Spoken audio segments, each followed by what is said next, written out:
Alan, thank you so much for sitting down with our team at the Kenyan Wall Street today. Happy to be here. Now tell us a little bit about Endeavor and Endeavor Catalyst. Sure. So Endeavor is a global organization that supports founders in emerging markets. We work in 42 different countries around the world, Latin America, Southeast Asia, Middle East, a little bit in Europe and the US, and here on the African continent.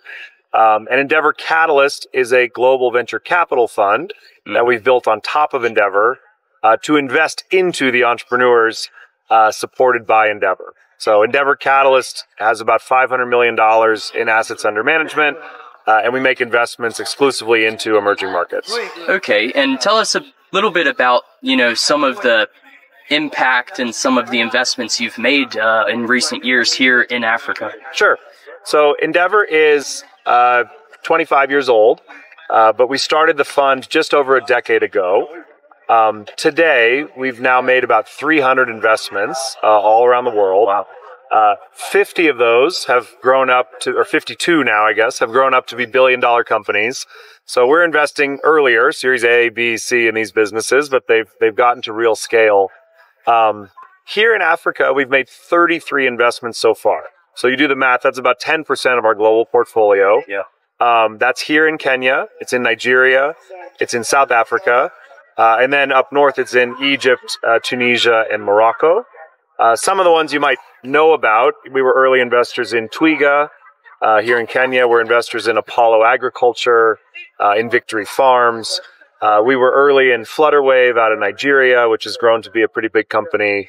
And we've been pretty active in all 6 of the markets where Endeavor operates on the continent. That's great to hear. Now, are there any specific subsectors you're looking at closely right now here in Africa?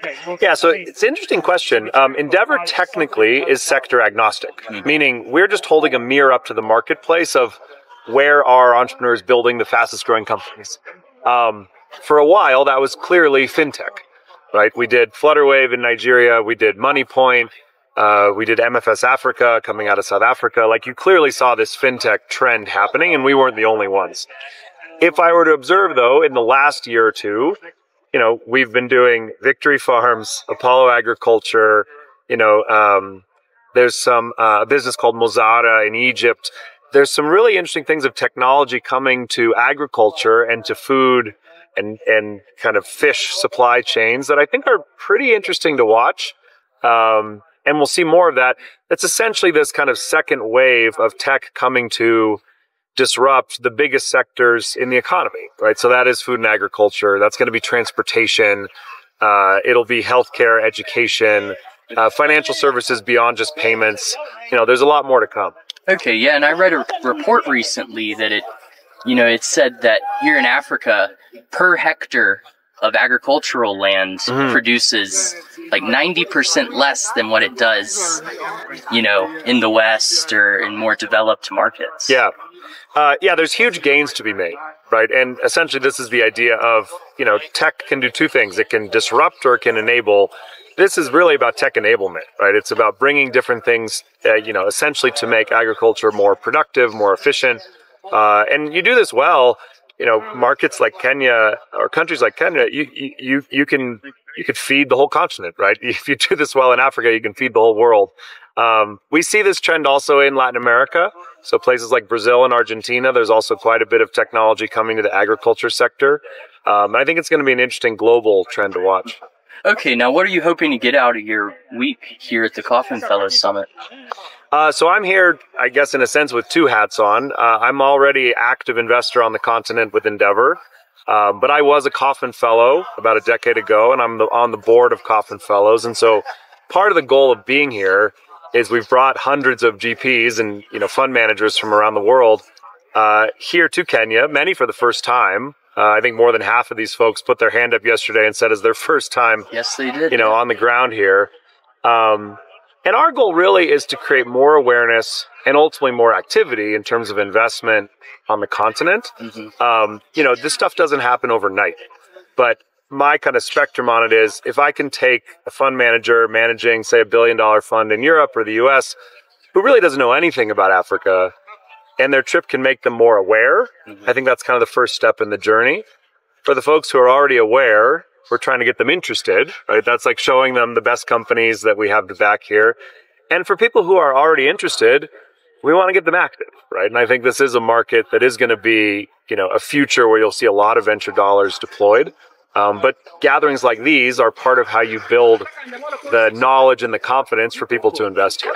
Exactly. And what do you hope for those people who this is their first time visit to Kenya or the entire continent? What do you hope for them to leave in, tomorrow whenever their flight leaves? Yeah, look, I think everybody's going to have at least one kind of, whoa, I didn't realize that was that big or that was possible kind of moment, right? So I hope everybody has a couple of those. And maybe on the framework I just kind of described, I hope everybody moves one step, right? I don't think you're going to go from being totally oblivious to actively investing, but if you move one step along that spectrum, I think that's probably success. And, if we could say everybody who came here, if a percentage of them, right, half or a third of them say, hey, I'm going to come back, I'm going to come again, or I'm going to go check out Nigeria, or I'm interested to see what's going on in South Africa, right? I think that's a win. Okay. Now, a few personal questions for you. When you were first starting your career, what did you spend your first paycheck on?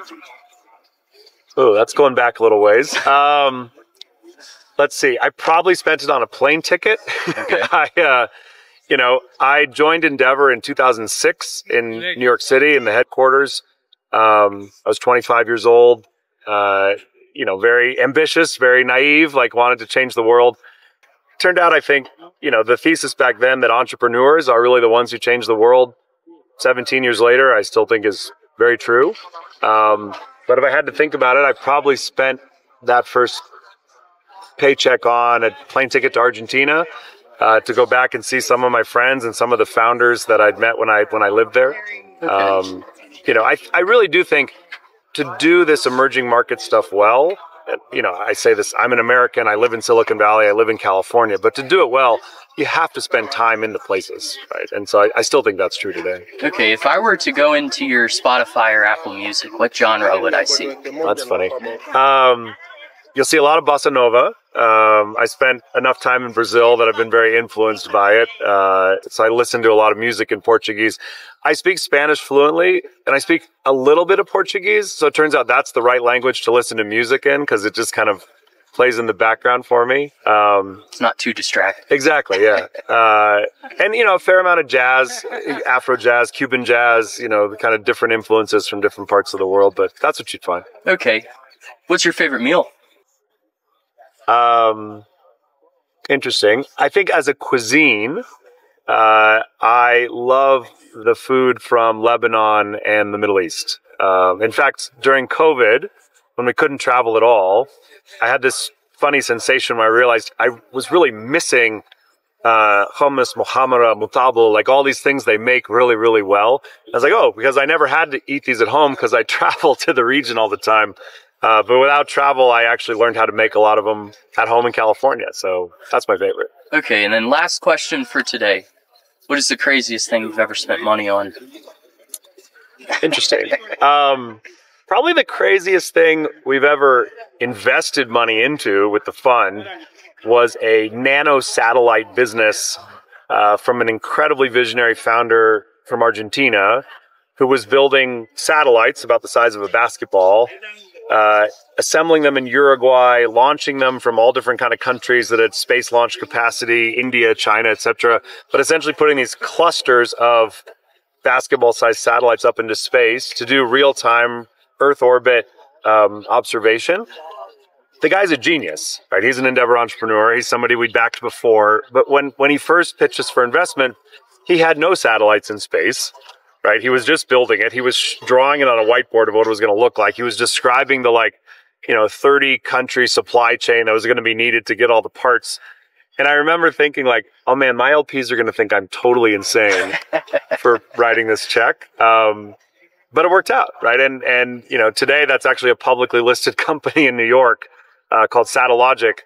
And sometimes crazy is good. When it's the right amount of crazy, I think crazy can be a compliment. All right. Well, Alan, thank you so much for your time today. Of course.